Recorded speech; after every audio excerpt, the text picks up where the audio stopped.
So this is your first art show, Billy Blaze? Very first official art show that I have put together, coordinated, gathered all the artists and performers and vendors. I have been a part of small ones, but nothing of this magnitude. The art show consists of people that I have networked and met over the last maybe two years or so. A lot of, I say, factors from San Francisco that have been putting in a lot of work, a lot of murals and paintings and canvas work.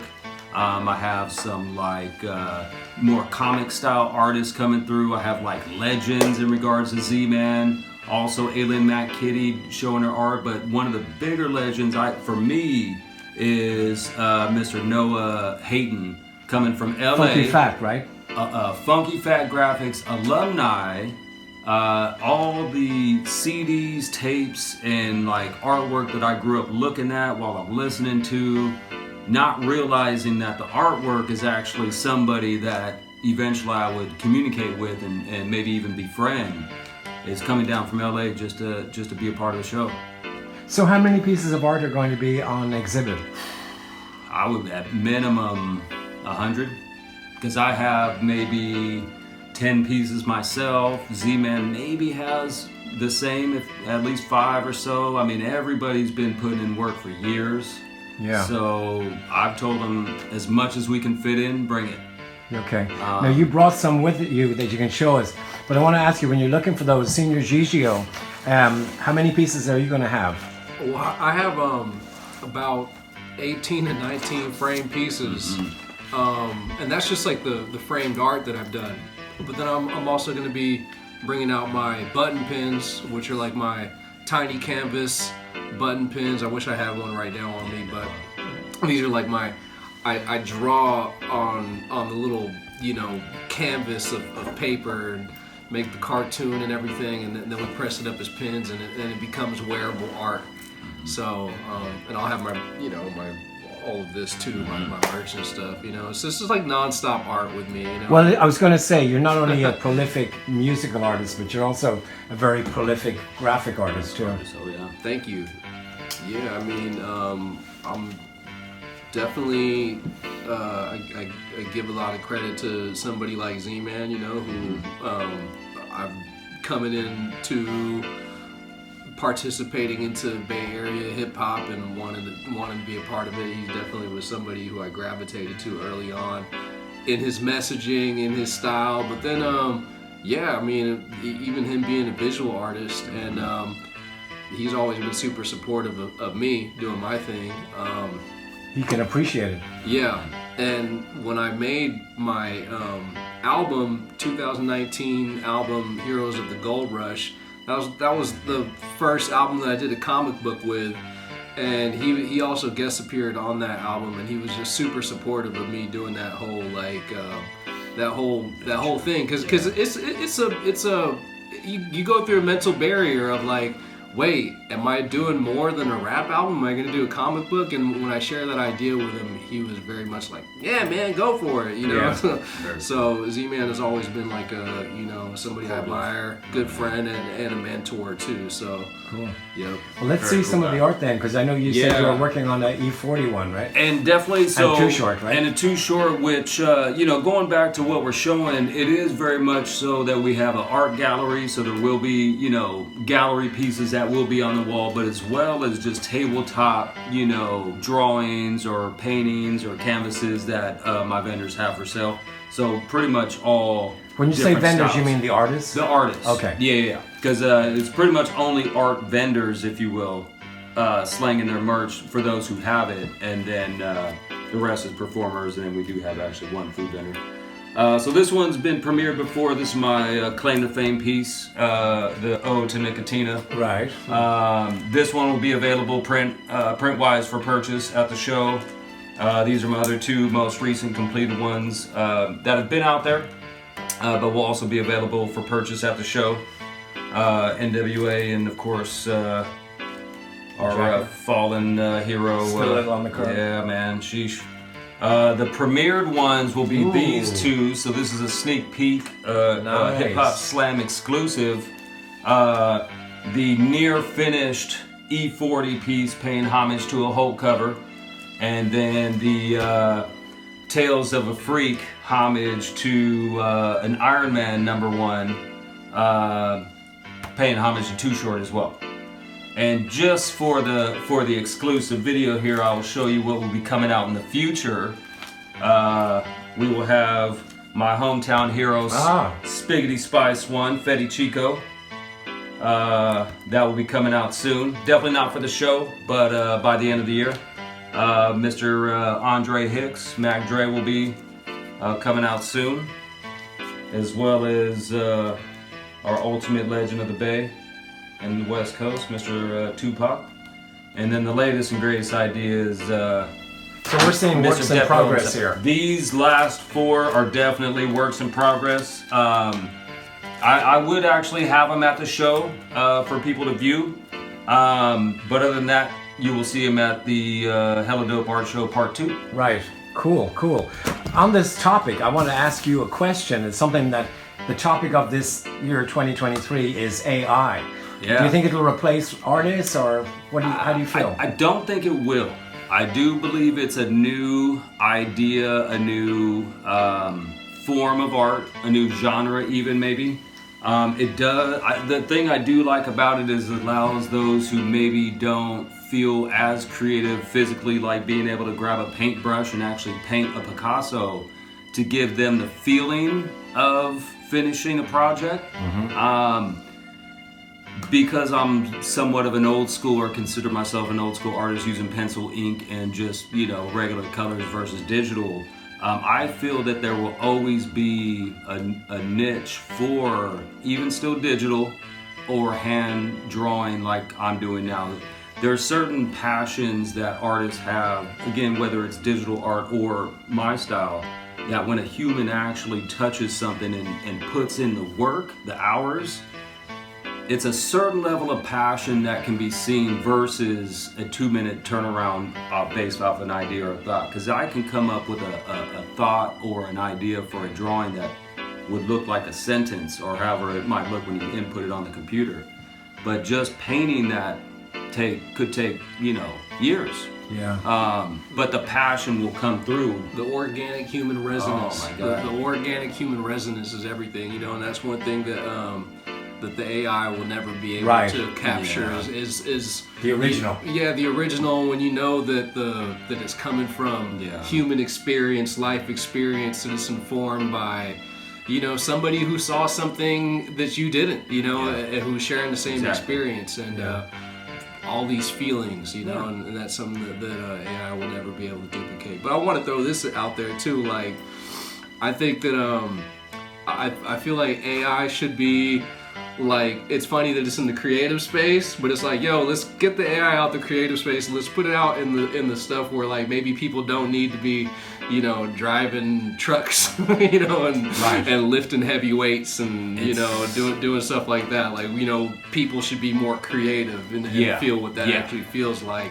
But because of the nature of our society, a lot of people aren't able to be creative. Like, even like artists, there's so many artists like today who are so talented that don't even get the time and space because they're so in the money. They're so trying to make money that they can't even spend time on their craft. So it's like, let's get the AI over here. I think I agree. I think it'll also open up a can of worms over copyright. You're even seeing it with the music. At least there's already AI versions of Tupac and Biggie tracks that I think the production, the actual beat and the lyrics and the sounds is all AI generated. I don't know. To me, that's kind of considered like a hologram. Like, maybe it's cool if that's the only way that we're ever gonna hear those voices again. But if those people are still alive, there's no need for it. No need for it. So getting back to the Hella Dope Art Show and the whole idea of comic books. So comic books will be represented there. Comic books will be represented. However, there will be other forms of art in general. I have definitely met and been like, what do I want to say, like accepted by an eclectic group of artists from all over the Bay Area. again, muralists, art, painters, both acrylic and oil, watercolor. I mean, just I'll say this: all the people that I have in on my show inspire me to continue to do my style of art. And they do a whole nother style, a whole nother genre even, or form of it. We all have this similar common theme of just the music, the culture of the streets, the passion, and just pushing this movement forward. And Señor Gigio, I know him from his comic book work too. Oh, yeah. So is that how you met him initially? Actually, it is, isn't it? Yeah. Yeah. It was, because it was all here. through Funklore. And And it was through Funklore, exactly. At my Funklore release show too, and I have it up in my studio. Right, that's right. But Billy Blaze, he blessed me up with the coolest interpretation of my two comic book characters, Super Psychic Kitty and Mummified Pharaoh. Maybe I'll scan it and send it to you, Bill. But that was so inspiring for me. Well, I have a question for you both, and that is we're talking about all these different artists that we all know, including Señor Gigio, Z-Man, and Alien Mac Kitty, who are all kind of both musicians and artists, as in painting and doing graphics. Does it seem to be something that's unique to the Bay Area? Does LA have a similar scene where there's people who are making music and making art? I would like to think so, and I say that only because a lot of the musicians that I get a chance to talk to now in my ventures, I'm actually finding out that a lot of the guys do actually draw or have drawn as kids. Maybe they put it down because they, raised families, or maybe did more of the music stuff. But art was very much a part of most of the people that I've talked to, their upbringing. So yeah, I think it does go hand in hand. I've even said that, drawing and just art in general is just like rapping. Señor Gigio, as both a musician and an artist, as in doing graphic work, do you feel that they go together, in your creative mind when you're doing the things? For me, it does, especially for what I do musically, because it really started with the music first. I mean, first I started out before I started rapping. I was drawing cartoons first, but then later, in my teenage years, I went into rapping and I put my drawing down. But as I started getting more heavier into my craft and into hustling and putting myself out there, working with illustrators and graphic artists was always kind of hard, It wasn't because I knew talented people, but just getting them to be yo, my album's ready, let's get this going.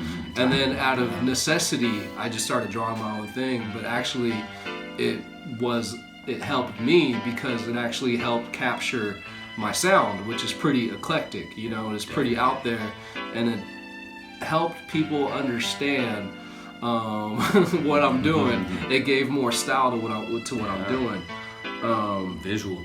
Yep. So it helped me out. But the other thing too, I want to say that there are I feel like there are those specific rappers that I've seen who have done their artwork too. MF Doom is one who's been very heavy into his art, all the way back into the KMD album covers. He was doing his art, very dope artist. Not just a dope rapper, but dope artist. Dell is another one, right? Doing the Hyro symbol and coming up with that. I feel like it's just a certain kind of it's a creative brain. mind. Yeah, it's a certain kind of brain that does that. Well, and even just one more on that. Even more so, going back to a lot of the musicians I talked to. A lot of them were into comic books back then. Yeah. When I show them the artwork I'm doing, they actually, it's almost like they confide in me, hey, I was into comic books back then too. And it's imagine, the gangster rappers that we grew up with, and putting off this perception of hard street thug, and here Billy is in Hayward being a nerd collecting comic books, and we have that in common. It's that to me is that's where we're at. And there's been, as we mentioned before when I interviewed you the last time, Billy Blaze, there's been many hip-hop comic books some just done as promotions, so they were limited, but there's a lot of them out there. Very much so, and even now that I'm kind of, I don't necessarily bridging the gap, but at least putting my stuff out there, I'm seeing a lot more than I did before. A lot of rappers out of LA seem to be doing comic books. Yuckmouth is actually, I just put in on his volume 2 of his comic book. Actually, Gigio and Verso got one coming out that's being crowdfunded now, that kind of thing. Going backwards of the 80s. NWA had a comic. Ice-T had a comic. Crustified Dips had a comic. Oh man, Kid and Play had a comic from Marvel, which I might actually have. And Extra Prolific, I think, from the Hyros had the comic. Yep. Yes, they did. Oh, which you have one right there. Yeah, so this is number 6. This is actually number 1. Cool. Kid and Play, which pretty famous comic label right there. And actually the artwork's pretty cool for the era. I think that's actually 80. Actually, it's 95. Public Enemy. And you see that Chuck D just put out an art book too. He Like, did. he's a pretty prolific visual artist as well. And I think Public Enemy actually had a more recent comic book release, maybe in the mid 2000s. So this is Two Live Crew and Public Enemy. And Public Enemy. This is actually an old 80s, kind of like, what I want to say, like an underground comic book labeled rock and roll comics. They did a lot of, obviously, rock and roll, Metallica type of stuff, but they did have some rap versions on that same rock and roll label. Nice. Are NWA and Ice-T. Ice-T. Very cool stories actually in there, by the way. This is actually, not too many people know, Billy Jam's favorite duo is Criss Cross. Yes. He was definitely rocking the backwards hoodies and pants back then. 90210 is I mean, one of the most popular town legends. Oh, I had forgotten that he had a comic book. Which, not the rock and roll, but another underground label. Right. Very cool. So that one, what year did it come out? I think this was still 90s. Yeah, because he wasn't MC Hammer, he was Hammer then. Hammer. So it had to be 92. Right, after 92. After 1990 or so. And this is again, what I consider the mainstream releases, actual labels put those out, or comic book companies, whereas these are more, maybe more underground, although this is Felt, which is Slug and Murs. Oh, okay. Which is pretty cool because it was actually released on Image Comics, which is a pretty famous 90s comic book label that all the greats from Marvel left and created. Not just great music. And the art in there is pretty dope actually. This one I showed last time, a preview comic of MF Grimm. East Coast, I think that was 96. Booyah Tribe. Yeah. Which, very cool. The artist is Larry Stroman, who is an Oakland resident. Very cool on that. So this is where it gets into the new age of current rappers who are doing their own comics. This happens to be what they call Neighborhood Watch, Spice One. I do believe it's Sadat X and his Spice's artist Q Bossellini. Issue 1. Issue 2 though came with a comic. It didn't have Spice in it though, but still had Sadat X. And the AG actually came with a poster and a 7-inch Nice. record. What label is that on? This is on Fat Beats. Okay. But look at that. How cool is that? So this is what could be Señor Gigio. I know that one. This is Yuckmouth's comic. Oh, okay. This is issue 1. And again, he's crowdfunding for issue 2. Nice. So it's still going. The popularity is still out there. Oh, let me start with the performers. I have my guy, Devin Day, will be starting us off. His handle is I am Devin Day. Then we'll also have Señor Gigio grabbing the mic along. Go ahead. And I gotta say something too. When you come and see me, I don't perform every week. I don't perform every month even. And when I do perform, I make sure that it's always something brand new. So I'm gonna do a special set for this event. You know, you might not see it again. I might not do some of these songs again. So Gotta be there. Yeah. Gotta be there. Gotta be there to see it. Honored to have Alien Matt Kitty and Frisco Baby, both from Frisco, obviously, coming down to perform for us as well. Female. Both females, very dope individuals. We also will have DJ Gary spinning all night with a special guest DJ spinning a 30-minute set just for the show. He is the legendary beat fixer, DJ Pizzo. You heard that right, DJ Pizzo. He will be doing a 30-minute set for us that night. Other than that, we will have a food vendor in the house for some snacks throughout the night. Full bar, so obviously it's 21 and up. Let's see what else. $10 at the door to get in. Format is going to be again 8 to midnight, with 8 to 10 basically being the art show and the gallery and the merch sales, if you will. And then 10 o'clock to midnight, we will start the performances. Artwork in the art show will still be up and available to purchase and look around. But at that point, lights go down a little bit, music goes up, and the party begins.